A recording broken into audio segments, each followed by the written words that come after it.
Здравствуйте, дорогие мои студенты! Мы продолжаем с вами знакомиться с творчеством Еркегалира Ахмадиева, и тема сегодняшнего занятия – опера «Аблайхан». Опера «Аблайхан» Еркегалиром Ахмадиевым была создана в 1999 году как художественный и творческий отклик на те грандиозные перемены, которые происходили в истории суверенного государства. Среди современных композиторов Еркегалира Ахмадиева называли классиком, последним из могикан, и действительно, как гражданин своей эпохи, как передовой художник, в творчестве композитор отличался яркой гражданской позицией, широтой взглядов и непременным обращением к актуальным темам современности. Таковой и стала опера «Аблайхан», которая была создана в последний творческий период композитора, это пятая его опера.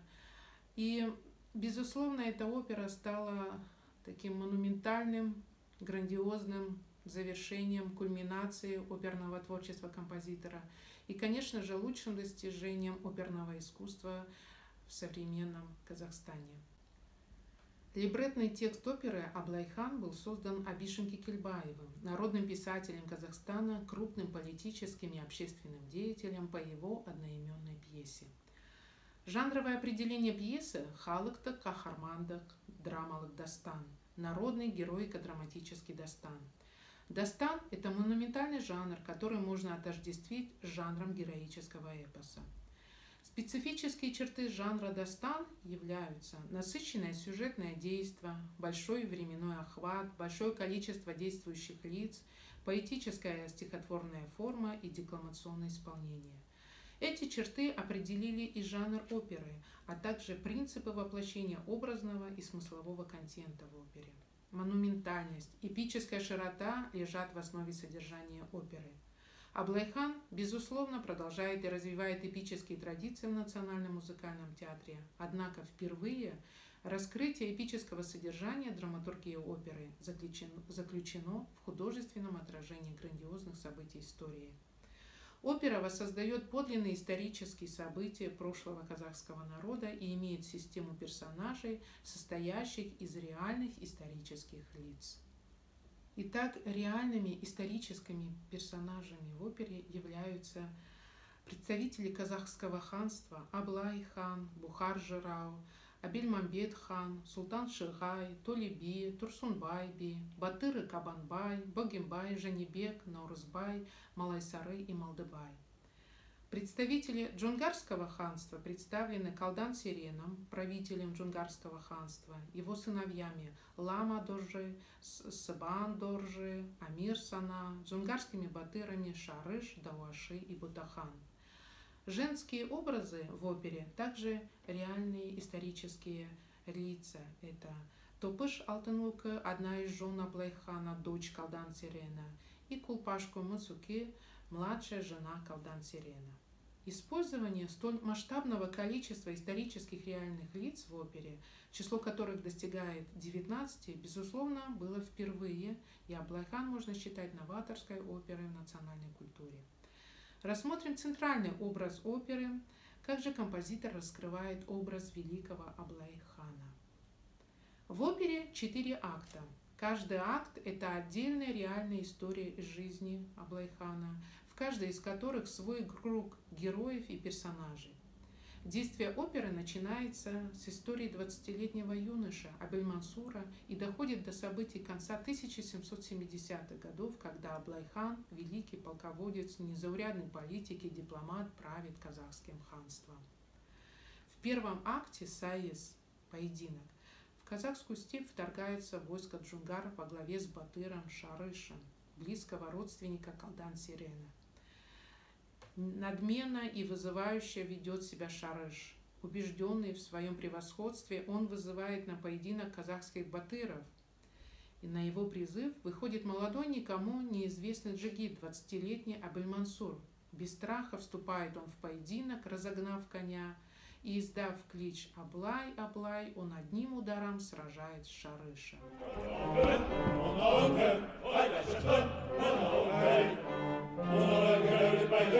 Öyle şey takkan olur mu? Aşağıya yürüme.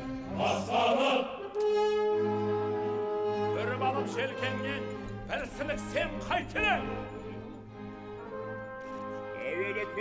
Арғы бабам қалдаман жаңғырды салған алқадан. Ергі бабам ер өдеп, айылақты туған келкелем. Әкемде семсер алдаспан, Абылайды дарғасқан. Қиянға қашқан вәли ода тапқан өпірем, өзім салған құрықтан. Қашқаса бала өрейін, бермен қанна келе қал. Желкеңнен алып өрейін. Қане!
Народ ликует, люди удивлены. Кто же этот неизвестный герой?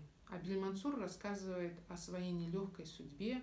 Звучит его ариоза «Койпте Абель-Мансур есемэмдэ». В ариоза раскрывается большая любовь героя к своей отчизне, переживание и сострадание к своему народу, находящегося под гнетом Джунгар.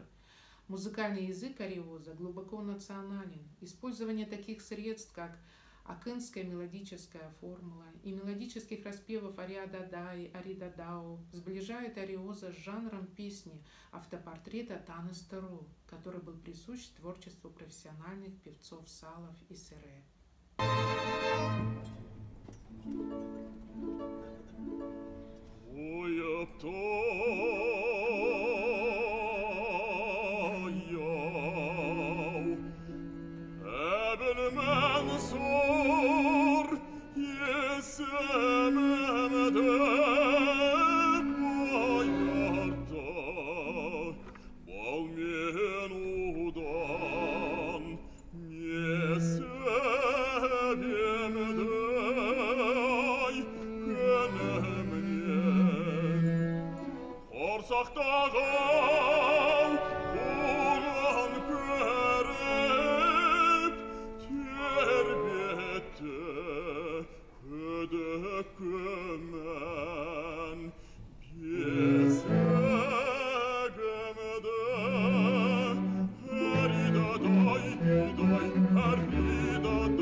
Второй акт Арбасу испытания проходит в джунгарском плену.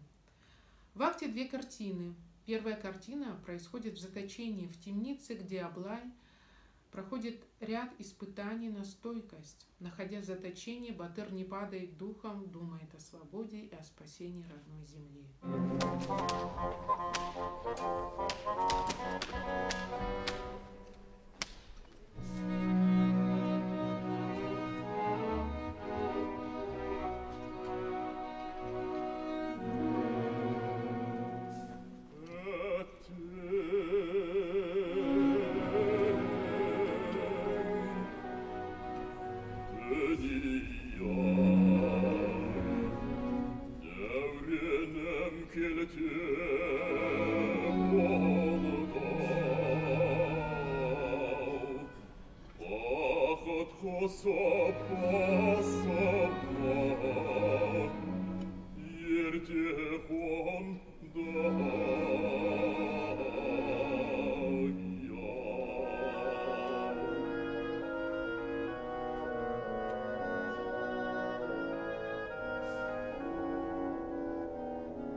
Во второй картине, в ставке джунгарского правителя Калдан-Сирена, происходит знаменитая встреча 28-летнего Аблай-Батыра и Калдан-Сирена.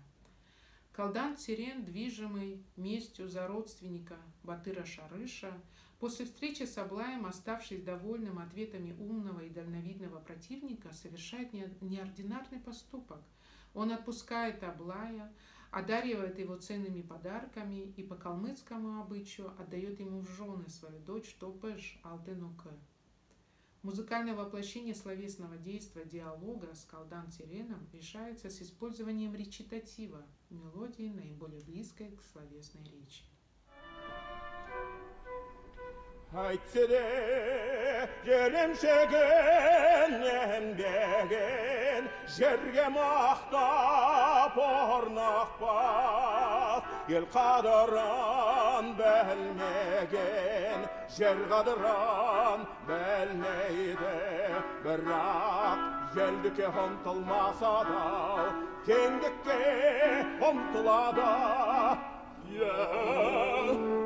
Аласа тақтың үстіндегі асқаралы алтын тәж ола байсыз көрінері ербас. Төбеге шықпаған тауға шығама, қошымаған ақымға толпар бұйырама. Қар жерде теке тіресе ме? Теке тіреспейді, текешік тіреседі. Тіресе не болады? Екеуі бірге жем болар. Третий акт Орлео «Возрождение» состоит из нескольких сцен. Первая сцена – коронация Аблайхана. Это сцена – вершина героической линии развития, где действо сопровождается торжественным и гимническим пафосом и ритуалом бата – благословения народа. Массовая сцена представлена мощным хоровым и симфоническим звучанием.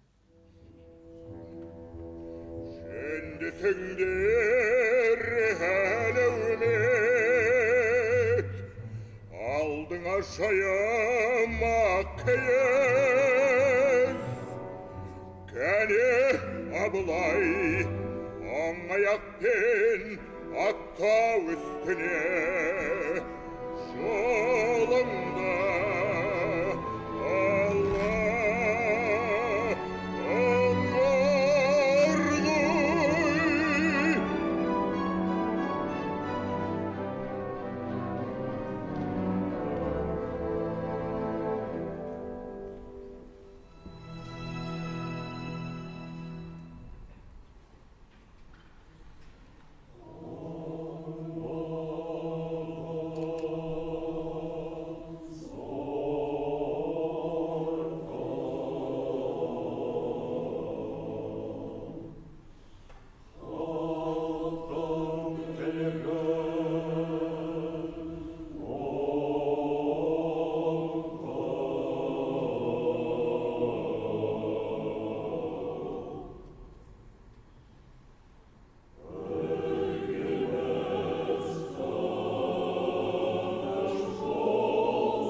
барда, аманаттарыңда ақтауға ант етемен.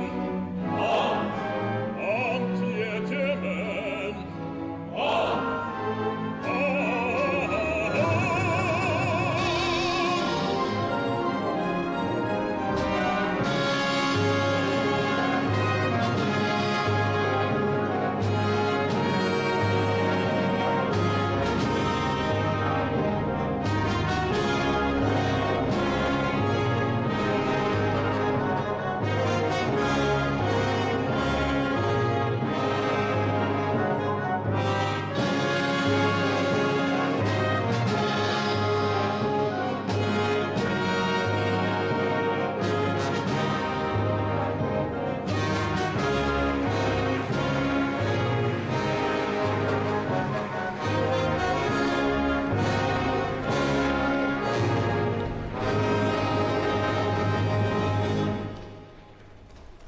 Вторая сцена раскрывает Аблайхана через несколько лет после провозглашения его ханом.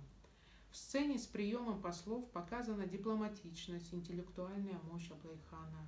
Каждое решение требует от него глубокого и серьезного подхода. Это ярко раскрывает его монолог размышления.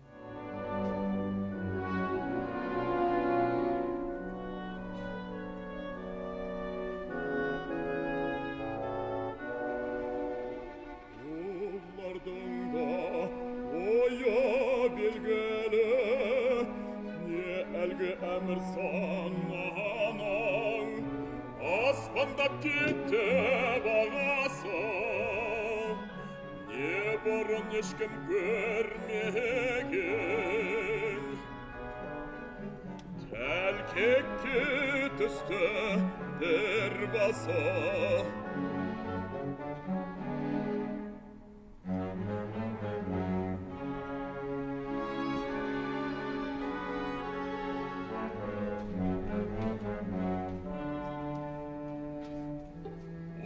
Келшіні қайдам, әбілмәм беттің шығай сұлтан. Соның айтуымен шабармандарым шапқыладып отыр. Әуелі сол екеуіне сөз салдырып, ізінше өзі елші жіберді. Қазағымның өзінің аузын әр-сәр қылып, әр тараптың тілегін тілетіп бір үлгерді. Третья сцена зарождает конфликт. Зачинщиками конфликта становятся джунгарские батыры Батахан и Жакей. В словесном поединке сталкиваются мнения Аблайхана и Батахана. Грубое и вызывающее поведение Батахана вынуждает Аблайхана на принятие ответного решения. Четвертый акт Нар Дауякель, Великий риск, продолжает углублять и раскрывать образ Аблайхана. В его арии Кажимал Кайсар Кайраттым Аблай полон решимости отстаивать целостность и независимость казахского ханства. После долгих и тяжелых раздумий сильный политик принимает сложные и ответственные решения не допускать бедствия и слезы своего народа.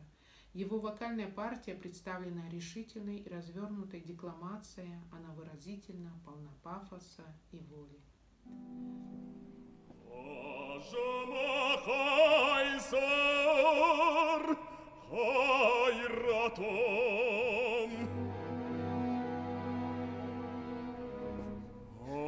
абаржама асауақалым.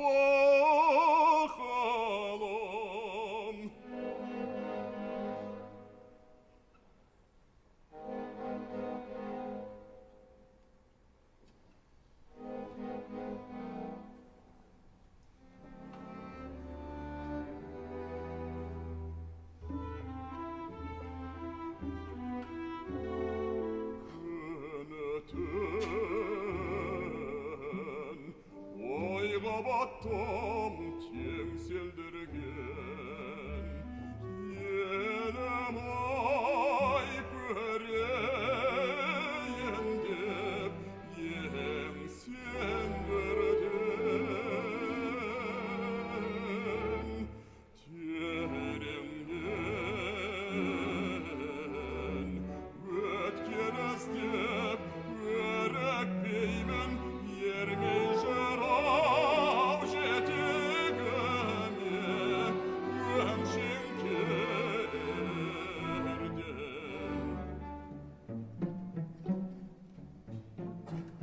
yerlekte kuğan yerde evrenem örnekte tıygan yerde evrenem özelmey körgene töstey ödep ketmey avuşam kaytadan ken yergedem ay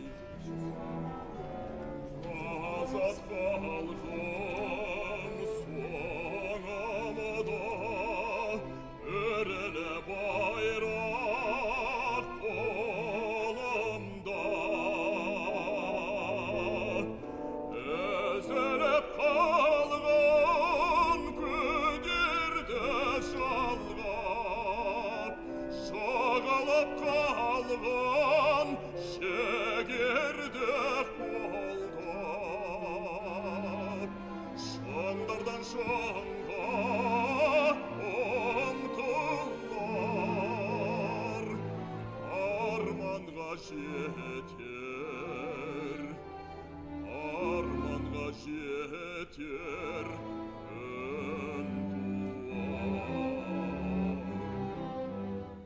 Музыкальная драматургия в четвертом акте наполнена и хоровыми сценами, где дана развернутая характеристика народа. Во всей музыкальной композиционной драматургии оперы образ народа, Аблайхана и его мудрого советника Бухар-Жырау мыслится как единая, взаимодополняющая и могущественная сила, развитие которой совершается совместным большим и мощным финалом, гимном о свободе и любви к родине.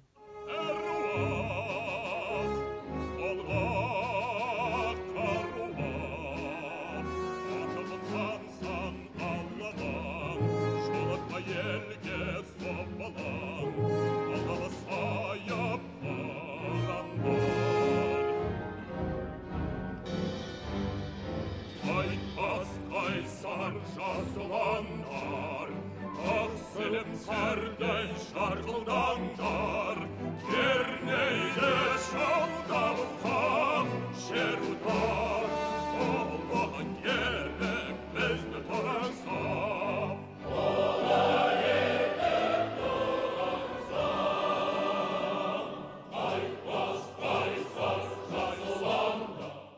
Итак, Аблайхан – знаменитый государственный правитель, с именем которого связаны в истории славные победы и великие завоевания, в опере Рахмадиева раскрыт многогранно и глубоко.